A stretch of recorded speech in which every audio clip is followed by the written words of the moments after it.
रफ्तार न्यूज में एक बार फिर आपका स्वागत है। हम बात करें दिल्ली के माजरा डबास में पहुंचे देश के रक्षा मंत्री राजनाथ सिंह मुख्य अतिथि के रूप में पहुंचे। वहीं हम आपको बताते चले कि दिल्ली प्रदेश बीजेपी के सारे कार्यकर्ता वहां मौजूद रहे। हम आपको बताते चले कि एमसीडी में जितने भी निगम पार्षद थे वह भी वहां मौजूद रहे, छोटे बड़े सभी नेता वहां मौजूद रहे। लेकिन बड़ी बात यह निकल कर आई है कि जिस तरीके से वहां पर पत्रकारों के साथ बर्ताव किया गया, कहीं ना कहीं कुछ छिपाने की कोशिश की गई है। पत्रकारों को यह सारी चीज़ें अवगत ना कराई जाए। अगर पत्रकारों को बाहर निकालना था तो फिर मीडिया को क्यों न्योता दिया और क्यों बुलाया? आखिर सवाल और निशान खड़े होते हैं।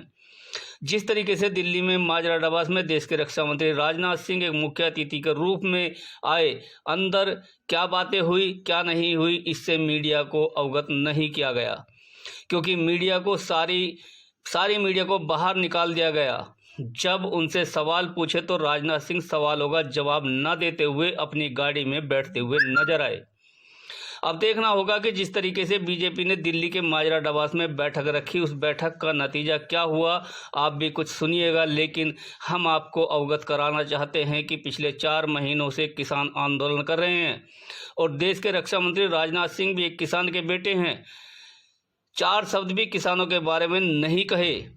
किस लिए माजरा डबास में पहुंचे और क्यों इतना बड़ा लाव लश्कर तैयार किया गया? क्या वजह है? पिछले महीने जो चुनाव में रिजल्ट आया, जहां बीजेपी का सुपड़ा साफ हो गया, वहां कहीं ना कहीं लोगों को या उनके जो निगम पार्षद रहे मौखिक हैं उनको समझाने का प्रयास किया गया है कि दिल्ली में अगले साल चुनाव में एमसीडी की तो कहीं ना कहीं उससे भी इसका आंकड़ा माना जा रहा है। अब देखना होगा कि आखिरकार इस वजह से पत्रकारों के साथ दुर्व्यवहार क्यों किया गया।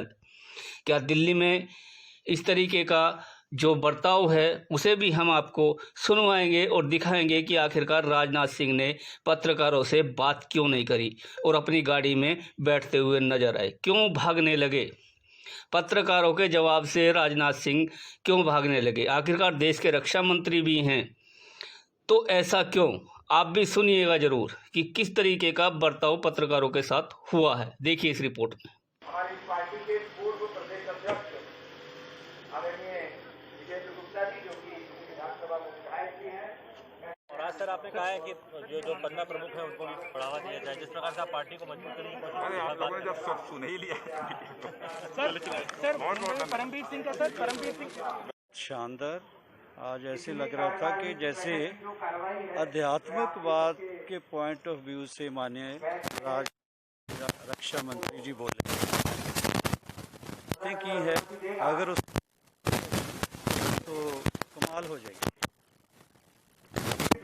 क्या क्या उन्होंने प्लान बताए हैं कि क्या वो आप उन्हीं से पूछ लेना। मंदिर के सामने माजरा डबास में आपका कार्यकारिणी का बैठक हो रहा है, इसका क्या मतलब है?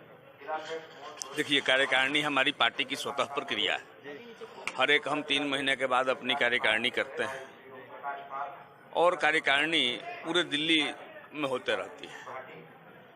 तो भारतीय जनता पार्टी की दृष्टि में जितना नई दिल्ली महत्वपूर्ण है उतना ही महत्वपूर्ण ये माजरा डबास गांव भी है। आपने देखा होगा कि हमारे राष्ट्रीय नेता और केंद्रीय मंत्री माननीय राजनाथ जी रहे, तो इसलिए यहाँ एक कार्यक्रम रखा गया, क्योंकि दिल्ली ही के सभी दिशाओं को भारतीय जनता पार्टी एक समानता के रूप में देखती है। राजनाथ जी ने क्या क्या जो है रणनीतियां बताई हैं इस कार्यकाल में? देखिए, राजनाथ जी भारतीय जनता पार्टी के बहुत बड़े नेता हैं, संगठन के सभी पदों पर रहे हैं। तो उनके आने से और उनके बातों से कार्यकर्ताओं का मार्गदर्शन होता है और जो भारतीय जनता पार्टी की मूलभूत सिद्धांत है उसी सिद्धांतों को माननीय राजनाथ जी भी दोहराया, उसी पर काम करने के लिए प्रेरित किया। प्रदेश के मंत्री हैं, राजनाथ जी ने क्या क्या मूल मंत्र दिया राजनीति के बारे में? मैं यही बताया आपको कि भारतीय जनता पार्टी जिन सिद्धांतों के लिए कटिबद्ध है, प्रतिबद्ध है, उसी सिद्धांतों को जो है राजनाथ जी ने भी दोहराया और कहा कि इसी को फॉलो कर करके चलना है। तो आपको स्वयं जानना चाहिए, आप लोग पत्रकार हैं, कि भारतीय जनता पार्टी किस आधार पर चलती है, भारतीय जनता पार्टी का मूलभूत आधार क्या है। तो भारतीय जनता पार्टी का सहज सी बात है कि भारतीय जनता पार्टी का मूलभूत आधार जो है हमारा बूथ है, हमारा पन्ना प्रमुख है, हमारा कार्यकर्ता है, हमारी कार्यकर्ता ओरिएंटेड पार्टी है, हमारी कैडर बेस्ड पार्टी है।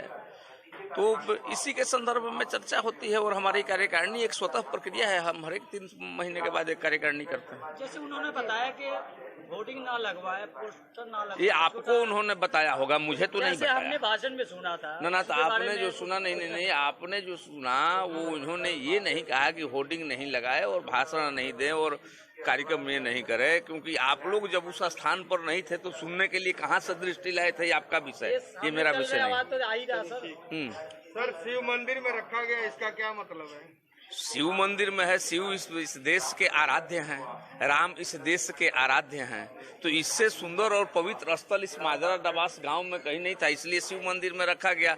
और हम लोग तो शिव के पुजारी हैं, उन लोगों को जा करके बताइए कि शिव मंदिर में नहीं जाए, नहीं तो आपका वोट कट जाएगा, तो उनको डर लगता होगा। ना हमको राम से डर लगता है, ना हमको शिव से डर लगता है, ना हमको ईश्वर से डर लगता है। हम तो उनके आराधक हैं, हम उनके साधक हैं, हम उनके पुजारी हैं, तो इससे सुंदर स्थल नहीं हो सकता है। बहुत बहुत धन्यवाद।